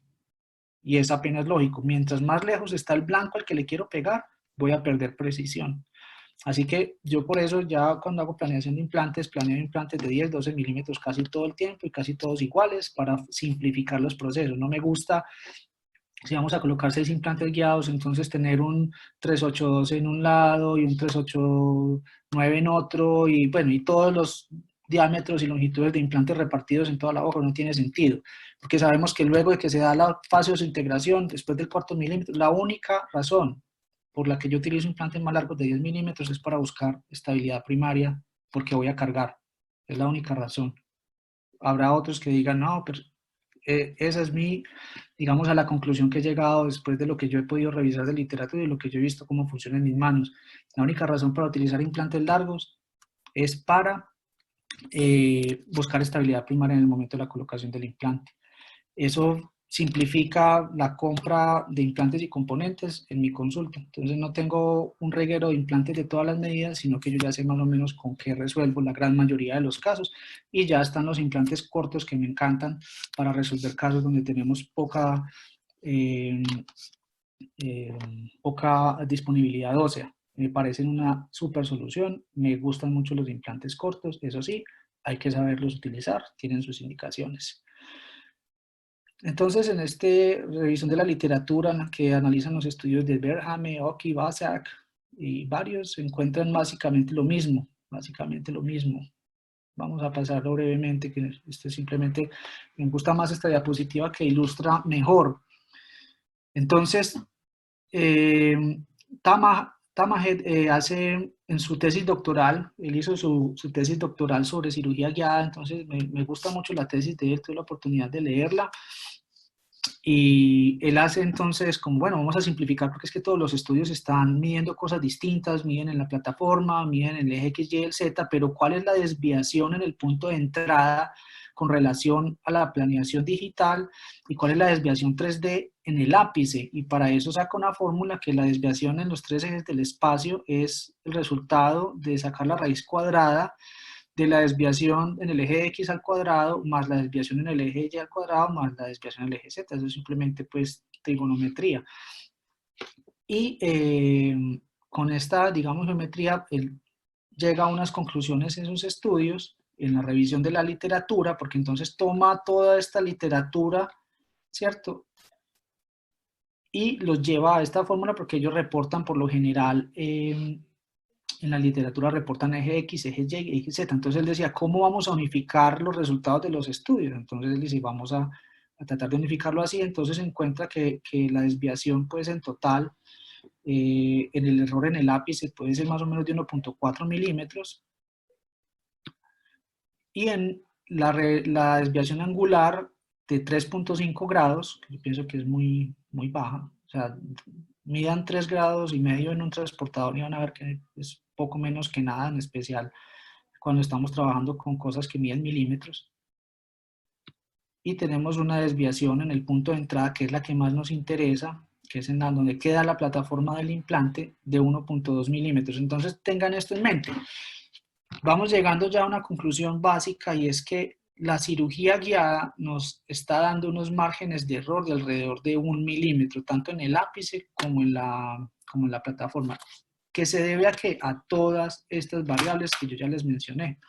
Así que la exactitud de la cirugía guiada por computador dentro soportada, podríamos llegar, según el estudio de ellos, a tener una desviación angular de unos 3.5 grados y en general, ellos han hecho unas modificaciones a las guías en su estudio en las que lograron reducir eso sustancialmente para obtener medio milímetro de error en el punto de entrada y 0.75 milímetros, o sea, 750 micras en el ápice.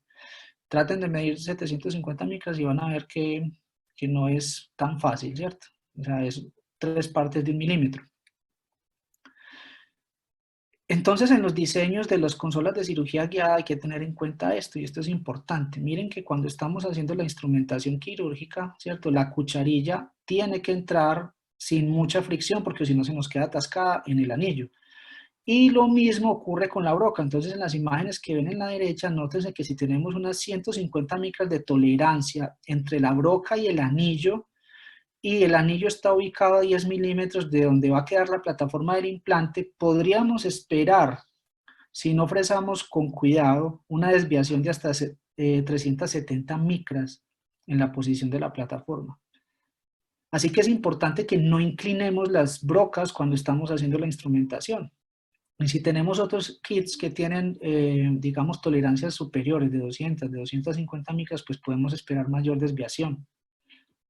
En general, de todos modos, Tamas llega a la conclusión dentro de su trabajo de tesis doctoral que la cirugía guiada es mucho más precisa que la cirugía a mano alzada y que podemos encontrar que los implantes nos quedan mucho más cerca de donde los queríamos, de donde los habíamos planeado, si lo hacemos con la guía, que si lo hacemos a mano alzada, independiente de la experiencia del operador. Estos otros últimos casos, entonces, para ilustrar el tema de los pacientes edéntulos totales, aquí vamos a mirar que este es un caso avanzado. Lo que ustedes pueden ver acá como unas bolitas volando en el aire son unos marcadores radiopacos. El protocolo es un protocolo muy simple. Si la prótesis que trae el paciente cumple con forma y función y estética, la duplicamos y en ese duplicado colocamos unos marcadores radiopacos de resina y mandamos al paciente al tomógrafo que se haga una tomografía utilizando ese duplicado con los marcadores y luego se le hace una tomografía solo al duplicado y luego ensamblamos ambos archivos STL. Si la prótesis no cumple, la prótesis está muy desgastada, vieja, dañada, lo que sea, entonces tenemos que hacer un enfilado, ubicar los dientes en la posición donde deben ir para que cumplan con las características de forma, función, estética, y luego con base en eso hacemos un duplicado y el protocolo de escaneo. Aquí está el ensamble entonces de esa tomografía con ese duplicado de la prótesis con los marcadores radiopacos que le permite al software ubicar espacialmente la prótesis. Entonces ya sabemos dónde están los dientes en relación con el hueso o dónde van a quedar, ¿cierto? Y con eso vamos a planear. Este es un caso en el que hicimos una planeación para 3 implantes, haciendo una revisión de la literatura desde el sistema Novum de Brånemark hasta lo nuevo que sacaron de Trefoil. Básicamente encontramos que es posible hacer una prótesis atornillada con barra de titanio sobre 3 implantes de titanio que cumplan con la dispersión anteroposterior en el arco del paciente. Entonces, con esto podemos hacer esa medición, planeamos la guía, imprimimos la guía y colocamos la guía. Entonces, recuerden, cirugía guiada no es cirugía flapless. Entonces, ¿yo qué hice acá? Acá no tengo referentes anatómicos fijos, en este caso no colocamos mini implantes. Yo quise ensayar, colocamos la guía y después trate, nótense que hay 2 marcas, hay 2 marquitas ahí. Una fue que puse la guía, la quité, yo dije voy a ver si soy capaz de ponerla exactamente donde la había puesto, aun cuando es transparente y me permite ver el apoyo en la mucosa. La traté de colocar exactamente en la misma posición y miren que no, se movió medio milímetro más o menos. Ese medio milímetro puede ser una perforación de una tabla ósea. Así que la cirugía guiada no es cirugía flapless. Yo necesito levantar un colgajo para regenerar en caso de que perfore, o para regenerar en caso de que haga falta, o simplemente para verificar. Porque Nobel Biocare nos vendió la idea de que la cirugía guiada era cirugía flapless, la cirugía sin cirugía, y aprendimos con mucho dolor cuando estábamos haciendo nuestra residencia en los posgrados y todo, mucho nos tocó verlo, que colocábamos la guía y de pronto nos sentía que estaba fresando en el aire, o sentía más bien que el docente pues lo estaba viendo en el aire, cuando retiraba la guía, levantaba el colgajo, evidentemente la guía no había quedado puesta donde tenía que quedar. Por más que tomáramos registros de mordida, por más que hiciéramos un montón de cosas, la mucosa es resiliente.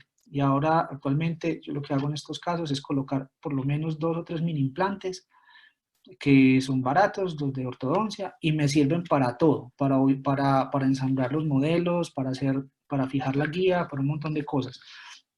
Y realmente no le suman demasiado costo al procedimiento. Entonces coloco la guía y lo que hago es que la retiro nuevamente, miro dónde está, o sea, coloco la guía, le pongo los pines de fijación. Esto es otra cosa importante cuando estén planeando en curva de aprendizaje. Los pines de fijación no se deben planear, sobre todo en el maxilar inferior, para que enganchen el hueso basal. Estos pines de fijación generan mucha fricción. Entonces, cuando enganchamos el hueso basal, y me pasó en muchos casos, pues mientras entendí lo que pasaba, lo que estaba pasando, es que no los podía quitar, simplemente los colocaba y ya me tocaba sacarlos con forceps. Entonces ahora lo que hacemos es que simplemente enganchamos un poquito menos de hueso cuando estamos colocando los pines y dan suficiente estabilidad. Entonces yo pongo los pines, los quito la guía, levanto el colgajo, ahí tengo las marcas de por dónde voy a hacer la incisión, porque yo sé por dónde van a salir entonces los pilares o los componentes protésicos. Miren que las perforaciones de los pines de fijación están muy coronales, aunque no hay coronas, pero digamos de coronales.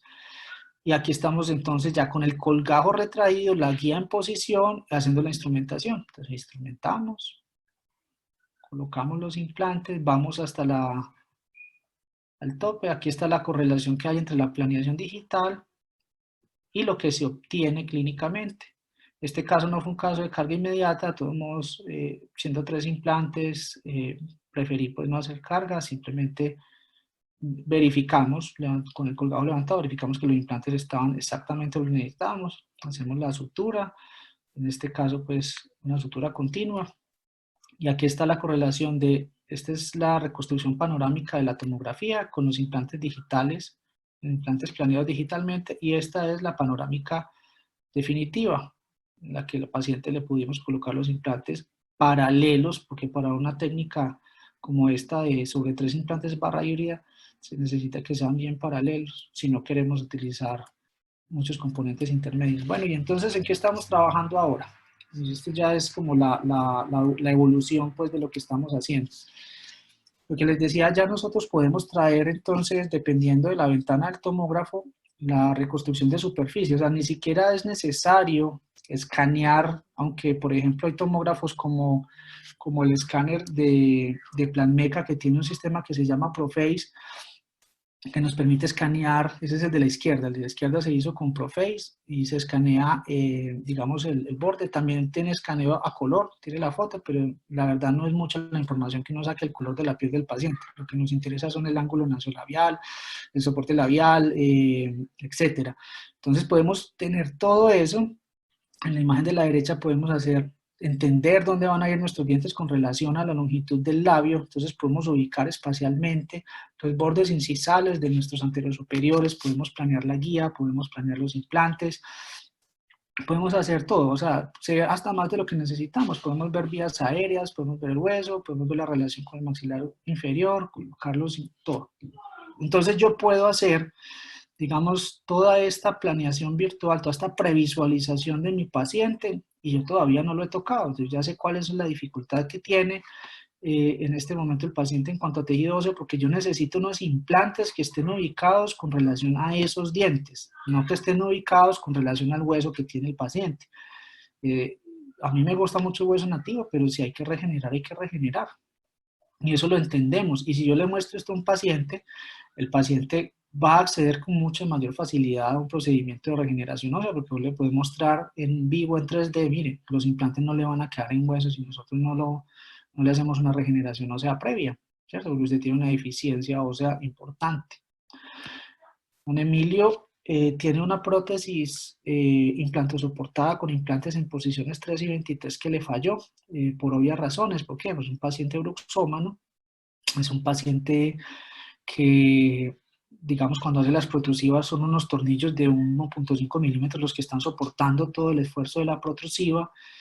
Y bueno, fracturó uno de los tornillos y fracturó esta prótesis, y él tenía esa prótesis que le habían realizado otro colega en otro tiempo, y estaba combinada con una removible a extensión distal, que era más digamos, una clase 2 de Kennedy. Es un caso complejo, ¿cierto? Por todas las condiciones de este paciente. Entonces, iniciamos la planeación. Una de las cosas, de las quejas que tenía el paciente, él me decía, doctor, es que no se me ven los dientes. Cuando yo sonrío apenas y se me ven los bordes de los dientes, yo quiero que se me vean los dientes.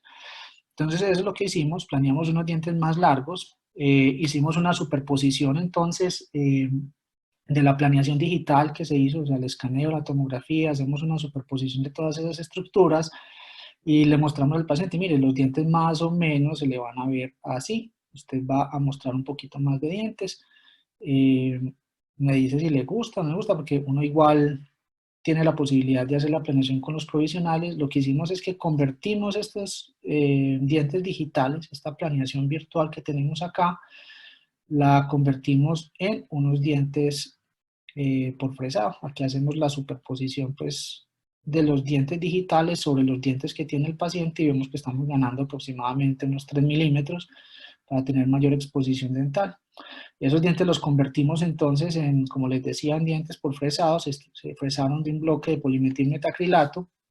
Ya prefiero buscar alternativas como impresión 3D de los dientes y con unas técnicas que no viene al caso, pues como discutir en este momento, se pueden hacer unos provisionales muy buenos porque estos de metilmetacrilato son muy buenos, muy resistentes, pero como vienen de un bloque con alto grado de conversión, ese alto grado de conversión hace que ese acrílico sea poco reactivo y cuando se fracturan son muy difíciles de reparar. Son difíciles de reparar, es difícil de adherirse a ellos, toca silanizar, toca hacer retenciones mecánicas, toca hacer un montón de cosas. Como les había contado, este es un paciente bruxómano, entonces adivinen, claro, yo le hice carga inmediata, aunque fuera bruxómano, porque tenía 2 implantes integrados, muy bien integrados, quedan 3 y 23, que eran los que iban a soportar principalmente como la carga. Esos dientes yo los veía muy largos, me parecía que aunque él tiene un labio largo que no se ve, por más que intente sonreír, pues esa transición yo no me soporté, le coloqué un poquito de gradia como para simular encía, para que esos provisionales no quedaran como tan regulares. Aquí está la guía, yo tuve que perforar, nótense las perforaciones de la prótesis metal porcelana que hay anterior, yo tuve que perforar para tener acceso a los tornillos cuando estaban fracturados, le cambié el tornillo y así yo tenía una prótesis fija en la cual fijar mi guía quirúrgica. Entonces ahí tengo la guía quirúrgica. Esa guía quirúrgica me quedó muy estable. Teníamos obviamente una prótesis implantosoportada que es muy rígida y no se mueve y un diente ahí en posición de molares que me iba a sostener la guía. Nótese cómo los anillos me marcan en la encía y yo al marcar en la encía puedo levantar un colgajo. Y otra cosa, el colgajo a veces es necesario porque los anillos, porque hay mucha mucosa, hay mucho tejido conectivo, entonces los anillos no asientan bien. Entonces uno levanta el colgajo para que uno pueda asentar apropiadamente la guía. Eso también es importante tenerlo en cuenta. A mí me gusta que los anillos no estén más allá de 10 milímetros de la plataforma del implante, por lo que les decía, se pierde precisión. Entonces, si yo tengo los anillos lo más cerca posible de los implantes, soy más preciso con mi guía. Aquí está entonces el procedimiento.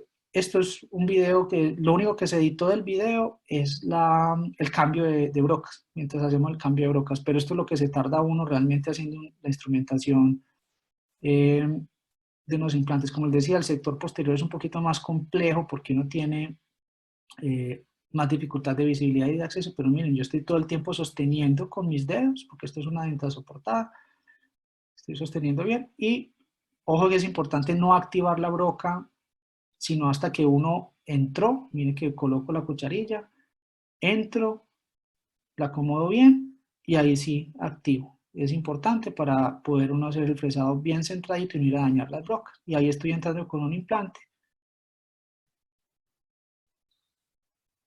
Normalmente los implantes yo los termino de bajar con ratchet, con torcómetro para poder medir el torque de inserción. Estos implantes dieron estabilidad primaria por encima de los 40 newtons afortunadamente. Así que fue posible hacerle la temporalización. Acá está la casa inicial y aquí están los provisionales impresos, fresados, perdón, de un bloque de polimetilmetacrilato. Nótese que los implantes que ya estaban puestos, los orificios no me salen por donde yo quiero que salgan los orificios. Eso me va a dificultar la prótesis, la parte protésica finalmente. Mientras que los implantes que se colocaron planeados digitalmente, me salen exactamente por donde yo los quiero. Yo los quería por ahí, ¿para qué? Para yo poder atornillar la prótesis en caso de que la fuera a ser atornillada finalmente. Estos son los provisionales puestos en boca. Y este es el paciente ya con los provisionales. Entonces ya quedó contento porque ya mostraba más borde incisal, ya lo había previsualizado, ya lo había visto en el software, ya lo tenía reconstruido. Ya le había mostrado a él qué tanto diente nos iba a mostrar al sonreír. Y eso es. Eso es esto es lo que nos hace es facilitarnos la vida. Esta es la prótesis definitiva del paciente. El paciente quedó contento. Le pedí al laboratorio de todos modos que me le agregara un poquito de porcelana rosada para simular encía, solo para tener yo paz mental, no más para eso, porque detesto esos dientes que parecen una pianola. Por eso no se le ve, el paciente no los ve, eso los veo yo cuando va a las revisiones. ¿Qué podemos concluir entonces? Que no existe una homogeneidad entre las distintas técnicas y los diseños de estudios, porque es difícil entonces hacer comparaciones de los resultados, sobre todo con la tesis de Tamajet, se llega pues a esa conclusión. Sin embargo, en general se tiene mayor precisión en casos de denturismo parcial. Las variables que contribuyen a la desviación de la posición final del implante son muchas, entonces como tenemos tantas variables no le podemos pedir a la cirugía guiada que nos dé exactitud 100%, pero ya sabemos que como tenemos unos márgenes de error, y unos márgenes de error estamos hablando de que incluso vienen incorporados en el software que más o menos unos 2 milímetros de margen de error, es importante que los respetemos, es importante que los tengamos en cuenta. Créanme que en especial en estos momentos en los que uno tiene que ser más eficiente en la consulta, que vamos a perder mucho tiempo, o no digamos perder, vamos a invertir muchísimo tiempo en ponernos ese disfraz de astronauta para atender los pacientes cuando podamos reabrir nuestras consultas, pues tenemos que ser más eficientes al llegar y ya saber para dónde vamos, tener todo súper claro, la comunicación con el paciente, la comunicación con el laboratorio. Y por eso el desarrollo de estas herramientas debe enfocarse en la fabricación de componentes que mejoren la precisión en vez de enfocarse únicamente en el software. Me gusta terminar, pues comienzo con una frase y termino con otra, y me gusta mucho esta de Nikola Tesla. Yo supongo que sí es de él, yo no lo escuché cuando la dijo, pero por ahí dicen que es de él. El desarrollo del hombre depende fundamentalmente de la invención, es el producto más importante de su cerebro creativo. Su objetivo final es el dominio completo de la mente sobre el mundo material y el aprovechamiento de las fuerzas de la naturaleza a favor de las necesidades humanas. Nuestros pacientes necesitan volver a sonreír, los pacientes necesitan volver a comer tranquilos, por eso es que van con nosotros necesitamos entregarles el mejor tratamiento posible, necesitamos saber para dónde vamos cuando iniciamos un tratamiento, necesitamos que los implantes queden donde tienen que quedar para que la prótesis, que ya sabíamos de antemano cómo iba a ser, quede como la habíamos planeado. Yo, como siempre, me extiendo un poquito más en estas charlas. Les agradezco inmensamente por el honor de haberles podido compartir parte de lo que he venido trabajando los últimos 6, 7 años en odontología digital y cirugía guiada, y quedado pendiente para sus preguntas y comentarios. Y ojalá muy pronto nos podamos ver en persona y podamos volver a retomar hasta donde sea posible la normalidad en nuestras vidas. Les mando a todos un gran abrazo, cuídense mucho, cuiden mucho a sus familias y mucha suerte.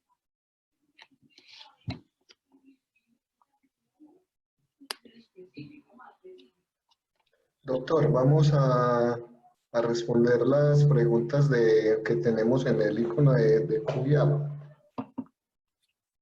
Listo. Déjame yo me salgo aquí de la presentación. Bueno, no, ellos todavía tenemos la pantalla mía compartida.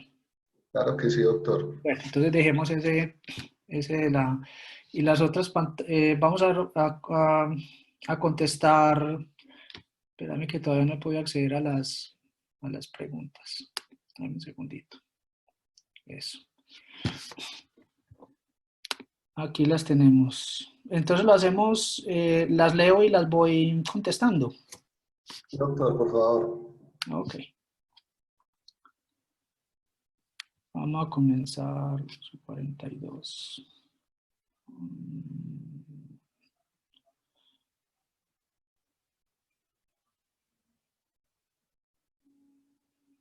Repetir los programas de edición. El doctor Diego Ramírez pregunta los programas de edición. Bueno, utilizamos muchos programas de edición. Utilizamos Blue Sky Bio, lo pueden buscar por internet así como suena. Blue Sky como de cielo azul, Bio pues de biología, Blue Sky Bio, y ellos tienen tienen unas herramientas muy interesantes de uso gratuito. Nosotros utilizamos Implant Studio de 3Shape, utilizamos, estoy esperando ansiosamente que salga la versión de Exocad para planeación de implantes. Utilizamos Mesh Mixer, que es un software de edición de formatos digitales, pues de STLs, que nos ayuda enormemente. He utilizado también otro que se llama 3D Slicer para reconstrucción tomográfica. Hemos utilizado también, hay uno que es difícil, pero es maravilloso. Es un software, digamos que requiere una curva de aprendizaje tremenda, pero cuando uno le coge el tiro, es una herramienta brutal. Es un software que es de hecho para diseño de animaciones. Se llama Blender. Y también es gratis. Se puede descargar Blender y si le coge el tiro a Blender, con Blender puede hacer una cantidad de cosas en cirugía ya increíble. Los programas no compensan las discrepancias. Los programas, digamos, el algoritmo, eso depende. O sea, el software, por ejemplo, el algoritmo de 3Shape, que es el que más conozco, lo que hace es que junta las imágenes o fotos que va tomando el escáner cuando usted está escaneando suena ta, ta, ta, ta, ta, ta, ta, ta, ta, ta, y él va juntándolas dentro del algoritmo e incluso rellena los huecos donde usted no escaneó bien. Entonces, de cierto modo sí compensa, pero hasta qué punto logre compensar, si no, no te sabría decir. Pero el software, por ejemplo, de los tomógrafos también debe tener eso en cuenta, pero hay muchas variables que se van sumando. La conclusión, hay una compensación, pero no es del 100%.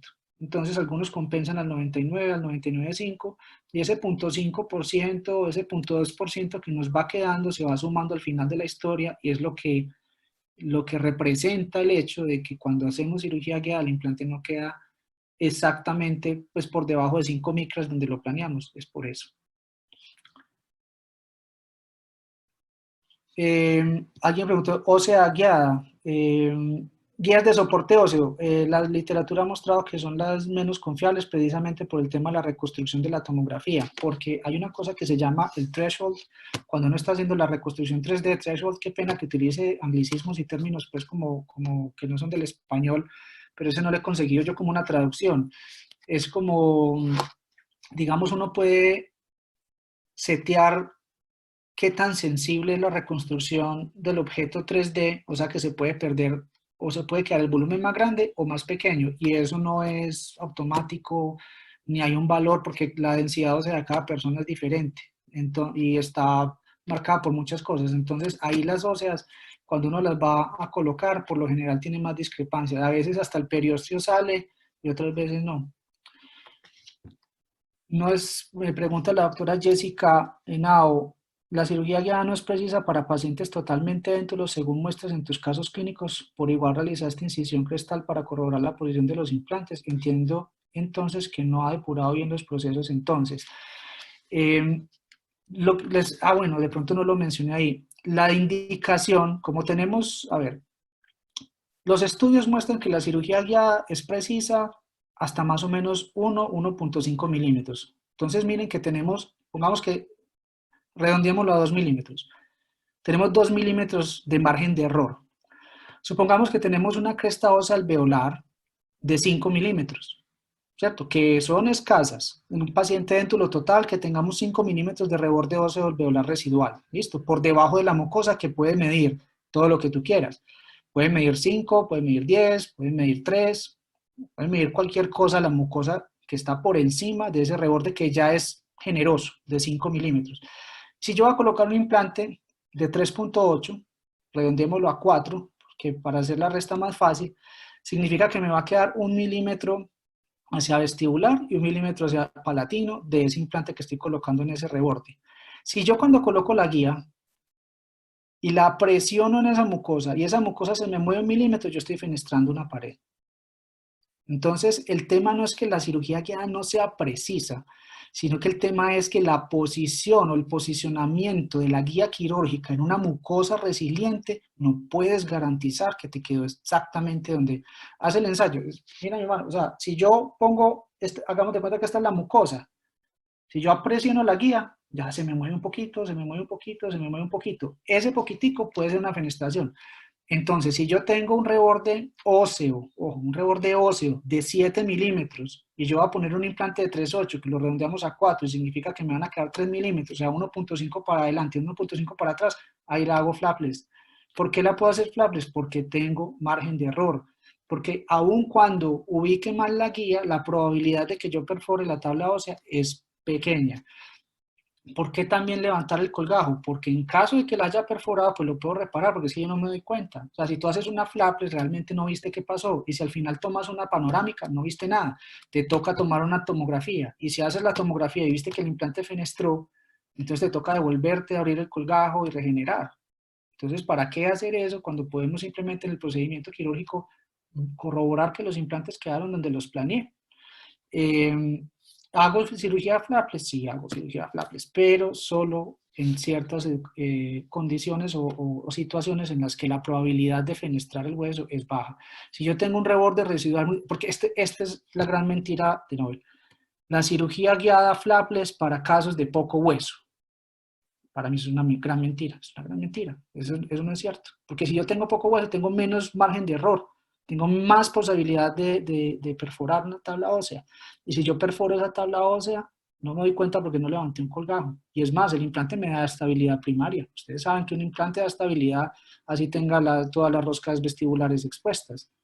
Y no queremos eso. Hombre, que eso le quita la gracia a la cirugía guiada. No, para mí no le quita la gracia. Para mí la gracia de la cirugía guiada es que yo, si voy a hacer una prótesis híbrida atornillada, haga una prótesis híbrida atornillada al final de la historia. ¿Por qué? Porque los implantes están donde los necesita la prótesis. Ya la parte de regeneración, o sea, eso no es un procedimiento complejo.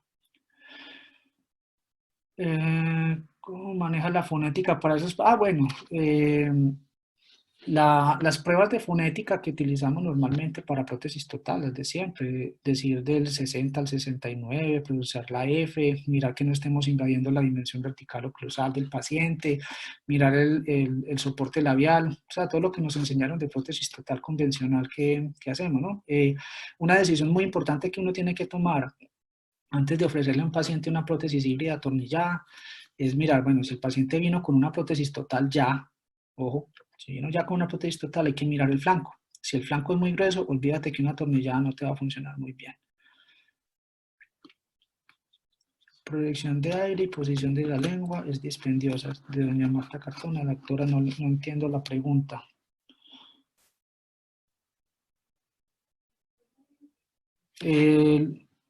Asleida Roa nos pregunta, quisiera por favor nos compartir el tipo de regeneración que maneja en casos de implante de posexodoncia, cirugía guiada con carga inmediata. Por lo general utilizo BIOS y la membrana de colágeno, Memlock, y pues una membrana de colágeno. Yo la membrana, a no ser que uno necesite, si uno necesita mallas, membranas rígidas y eso lo remito. La verdad, yo ya ese tipo de regeneraciones tan extensas no las hago. Yo desde la tomografía sé como qué tan complejo va a ser el procedimiento. Si el procedimiento es muy complejo, hay que regenerar mucho, yo remito al paciente para que lo regeneren y hacemos otra tomografía. Ya lo único que yo hago realmente con regeneración ósea es cubrir defectos pequeños. En el posexodoncia lo mismo, el BIOS, que es de reabsorción lenta para producir cubrir el gap. Uy, me sacaron.